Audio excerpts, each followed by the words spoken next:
Greetings, all! Today, we will be examining the uncommon Ice-type Pokemon Cubchoo, the Chill Pokémon, and its relatively rare evolution Beartic, the Freezing Pokémon. Deceptively powerful as adults, and more than able to bring the cold in a physical fight, the members of the Cubchoo family are interesting mammals that can definitely prove to be a handful to take on if they are not approached carefully. Cubchoo have 4 limbs that they use for locomotion, with 3 digits on their front paws and none on their back, as they tend to be bipedal, with flat bottoms on their feet marked by a black dot of flesh. Their lower bodies are covered by white hair with a small rounded tail, while the top of their head is covered in plush blue hair with rounded ears, a dark blue patch of fur on the nose region, black nose and black eyes, and a large glob of blue snot that constantly hangs from their nose. Their evolved form, Beartic, possess larger, stocky, white-furred bodies with 3 large black claws on their front hands and a black palm spot on them as well, the entire form having a vague triangle shape to it with a massive tuft of hair near their groin region. Their small ears, nose, and eyes belittle their fanged mouths, and the chin area is covered in a thick beard of ice generated from their constant use of their ice-type powers. The members of the Cubchoo family are interesting creatures as far as ice types go, as they are some of the few that can survive the harsh weather of the Arctic Circle and can be readily found there even more so than down south, using the sparse ice that exists in these lands and some southern areas like the Unova region as their primary habitat. These creatures, even at a young age, are deceptively effective swimmers and are able to make a good living in life hunting for fish in the water. Beartic especially are gifted in this, as their powerful arm muscles allow them to swim at exceptional speeds, enabling them to learn the aqua jet attack in some cases with a bit of artificial help. These organisms will hunt fish in the water for sustenance and rarely ever try for anything that lives on the land that is available, preferring instead to simply live a peaceful life on their own. In places like the Unova region, however, they are more likely to feed on creatures like sawsbuck and can be a tremendous pain to have to deal with as a result of their overbearing and incredibly powerful forms. Their preference for hunting in the icy waters of their native lands is what can allow these creatures to naturally learn the brine attack, even though they are not very gifted at using special attacks. And while they might not be as active on the land as they are on the water, this does not mean that they should be underestimated, as these monsters are extremely dangerous when confronted. On the one hand, Cubchoo are usually quite passive and do not make an active attempt to hunt others, preferring to stay in one place and relying on moves like bite and charm to try and get others to leave them alone without having to be offensive. Beartic, on the other hand, tend to act like berserkers and will attack anything that gets in their way with incredible gusto and force, and in turn can be an extreme handful to have to deal with on a regular basis, which also means that trainers will have to be careful about using them, as they tend to attack with little thought and will not hold back unless the offenses alone do not prove to be enough to crack through an opponent's form and strategies.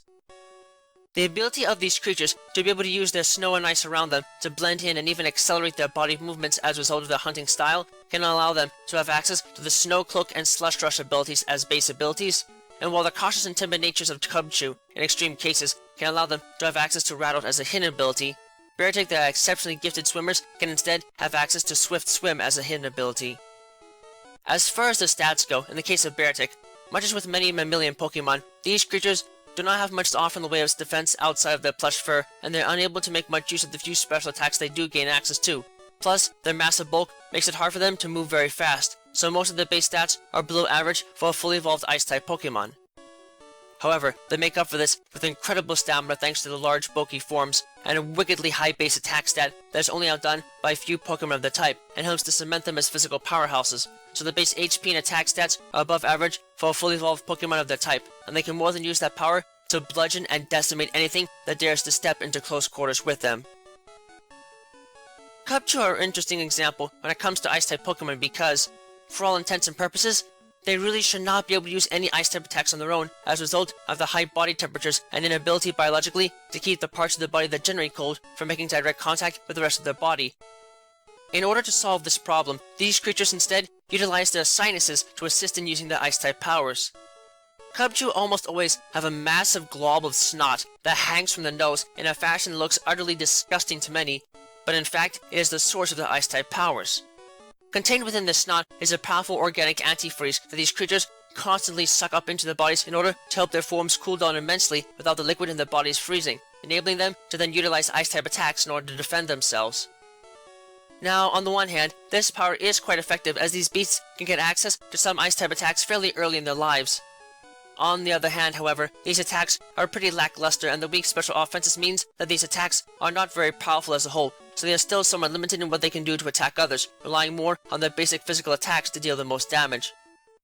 It is noted at the very least that this glob can act as a health indicator for these creatures, for if they become sick, the snot will become less viscous and the antifreeze compound will become less concentrated, weakening their ice-type powers as a result.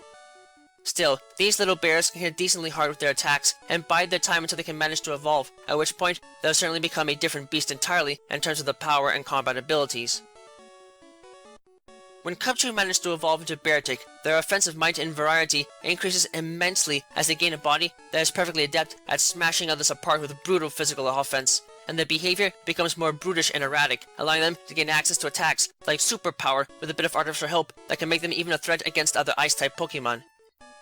Moreover, their bodies are now fully adept at using the power of the cold as their weapon, gaining access to moves like Blizzard and Sheer Cold in time, and no longer needing antifreeze in order to help cool their bodies without the threat of freezing. In fact, they have done a complete turnaround in terms of their overall performance, as their powers are now so intense that they are unable to easily turn them off, constantly breathing out air that is so super chilled that it causes moisture in the air to freeze around their mouths, creating an ice beard that is stuck on them permanently.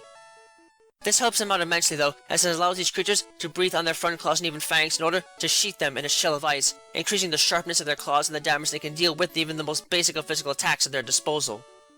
This also ties in with their acquisition of the Icicle Crash attack as soon as they evolve, as while the attack might not be able to pierce hides because of the blunted tip of the projectile created in the attack, the sheer bludgeoning force of the blow makes it quite powerful and more than capable of stunning those it strikes. This, combined with the fact that these creatures can use a swagger technique in place of the charm technique normally learned by Cubchoo, and can pursue anyone across the water by easily freezing her with their breath to create frigid pathways to travel upon, helps to make these brutes a fearsome force to have to contend with in a fight, and definitely a monster best tackled from afar, if only to avoid the most powerful offenses at their disposal. While they might not bring the offenses expected out of many ice types, the members of the Cubchoo family are still powerful creatures that can more than make themselves a serious threat to anyone that dares to underestimate them. It might take them a while to get access to some strong offenses, but the wait can be more than worth it if you don't mind getting a little closer to the opposition than some might like. If you're stuck in close quarters with these brutes, do yourself a favor and make sure to get out of their way the moment they come charging at you. Otherwise, getting impaled on their claws might be the least of your worries if they decide to make a giant icicle and use it to not only pierce, but likely obliterate you, leaving little on the battlefield but a messy stain.